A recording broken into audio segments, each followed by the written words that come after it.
Will we ever get our old lives back? That's what I keep thinking about. December, this time last year, I'd had my jabs, ironically, and I was looking forward to going to Mexico for 3 weeks.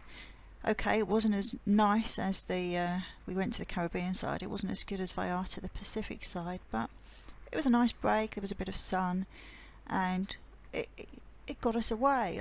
This is my first Christmas at home in 21 years. It's going to be a difficult one, I think. But will I ever be able to go away for Christmas and New Year again? I don't think so. There's an article in the Express, it's from yesterday, 2nd of December, and it seems to think that there could be a chance that all these restrictions will go away. It says if we get an effective vaccine and almost everyone takes it up, overnight all the restrictions can stop and life will return to normal, like it was before March, with no social distancing or restrictions. Between 70 and 90% of the population has to take this vaccine, otherwise it just won't work. And in the article it says those who refuse the vaccine are incredibly selfish. But to have that dangled in front of you, saying if 70 to 90% of the people take it up, then life will go back to normal, is rubbish, because that is completely different to what we've been told by our politicians. That was the opinion of a professor from the University of East Anglia, by the way. He can't be right. That man can't be right for the university, because here it says that according to the MP, Tom Tugendhat, I've never heard of him and I like politics, don't know who he is, he thought it would be likely we would certainly see the day when people weren't allowed into the office until they could prove they were vaccinated against this deadly disease. So the professor said that everything will be normal providing 70 to 90% of the people take up the vaccine. Assuming I'm in the 10% who refused, I still wouldn't be able to go to work unless I proved I've been vaccinated. This is what it's all about. We're going to have to carry cards and prove that we've been done. He said if vaccination works and if we're confident it's safe and all indications so far are good, then I can certainly see the day when businesses say, look, you've got to return to the office, and if you're not vaccinated, you're not coming in. Currently, there has been little mention of the vaccine being mandatory in any capacity, never mind for just returning to work. They're very clever, these politicians. They've been asked time and again, is this going to be a mandatory vaccination? They've always skirted around it. I think it will be. They'll say not enough people have taken it up, you're all going to have it. But the jab could be mandatory for travelling abroad, as many countries ask for proof of vaccination against certain diseases before letting travellers in.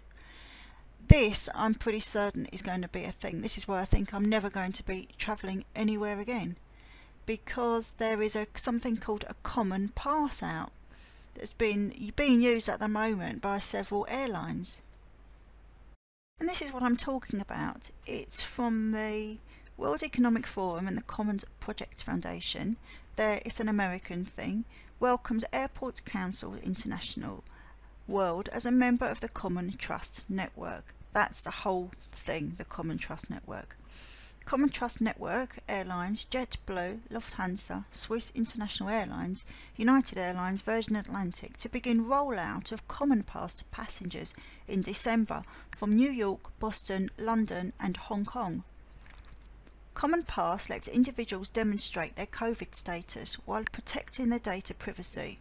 The Common Trust Network is a global non-profit initiative to empower individuals with digital access to health information, including lab results and vaccination records. The Common Trust Network includes hundreds of healthcare systems covering thousands of locations in the United States and a growing network of labs and healthcare providers around the world.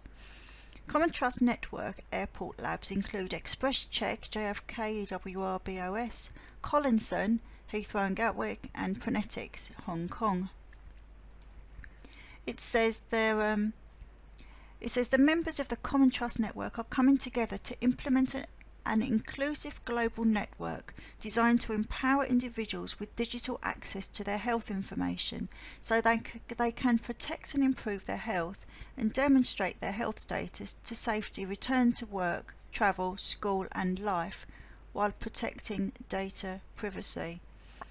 So it starts off as, and I'm thinking, oh, it's just going to be if you travel. Well, no intention of travelling anymore with all this rubbish around. But then it says return to work, school, life. So life, like everything you do, you're going to need to prove you're clean.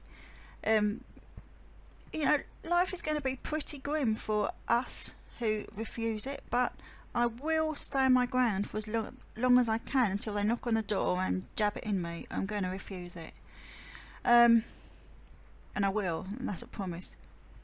As the world works to overcome the pandemic, all countries face the challenge of how to reopen borders for travel and commerce while protecting their population's health. The key to this will be a globally harmonised approach underpinned by cooperation and consistency between all players in the aviation industry.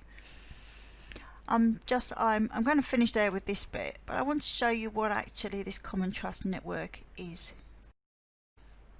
So what is the Common Trust Network? Well, if I had to be brief, I would say it's an organisation that wants to know everything about you. There is not just the Common Trust, there's not just the Common Pass, there's the Common Trust Network, the Common Trust Registry, the Common Trust Data Sources, Common Trust destination rules, and it has a set of principles. They have openness and interoperability, they're transparent, neutrality, sustainability, privacy by design. That means it upholds and protects the privacy of individual health data and designed to comply with applicable data privacy regulations. Of course it does. Flexibility, inclusivity. In addition, obviously, there's the Common Pass, which we've talked about, but the Common Trust Network is actually part of the Commons Project. Now, this is a non-profit public trust established to build platforms and services to make life better for people around the world. We believe that everyone should enjoy the full benefit of technology and data while maintaining control over their digital lives. We believe that communities are stronger when data is open and can be shared for the benefit of all. Now, people said I was crazy. When this first started, I put my neck on the line and I said this is to do with artificial intelligence and knowing about us, from what we do, where we go, who we see, what we eat, knowing everything about us, AI. And people said to me, well, how can a virus do that? And if you have to tell someone how that happens, then you're not going to win that battle. So, and I kept ramming it home to people that I know, relatives, friends, and they still think I'm crazy, but I truly believe that this is all to merge us with artificial intelligence. And if you're not convinced yet, you may be later. The Commons Project has, as you can imagine, a very large team. Pages and pages of team, but I'm only interested in Jen Zhu Scott and Paul Meyer. Jen Zhu Scott is an entrepreneur, an investor focusing on artificial intelligence, blockchain and other deep tech. Deep tech is a word I've only come across in the last couple of days. I've heard of, I can't remember the other one, but it was similar to that. XR, extended reality, something like that. She's a frequent keynote speaker and opinion writer on artificial intelligence, blockchain, data ownership, energy innovations and China macroeconomics. So she knows her stuff. She's the AI bird. Let's call her that, the AI bird. And then we've got Paul Meyer. You'll like this one as well. And here he is, Paul Meyer. He looks like an anti-hero to me.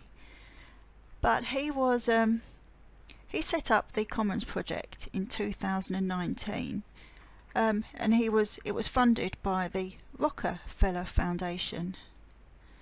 Yes, It all goes round in a circle, doesn't it? And that he was given the money in order to set up a digital health passport.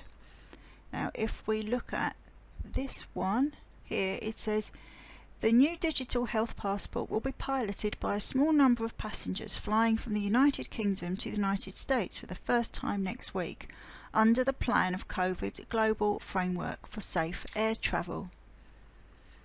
However, critics of similar schemes have pointed out concerns about the sensitivity and the specificity of testing in different countries, in the concern of better monitoring people's movements.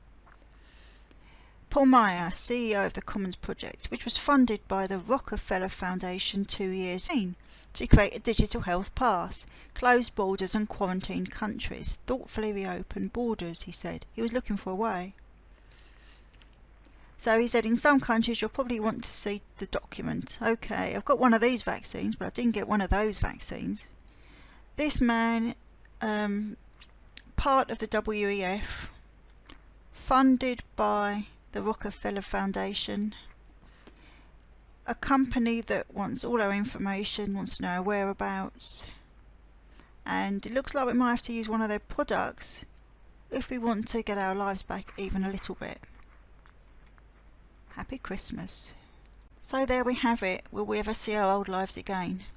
Even if you have the jab, it won't be normal. You'll have to scan your digital passport, give them your fingerprint, tell them what you had for breakfast, all that. Nothing will ever be the same again, and it's going to be hell for us who refuse it at first. We will end up having it without any doubt, but for now I'm going to keep on saying no.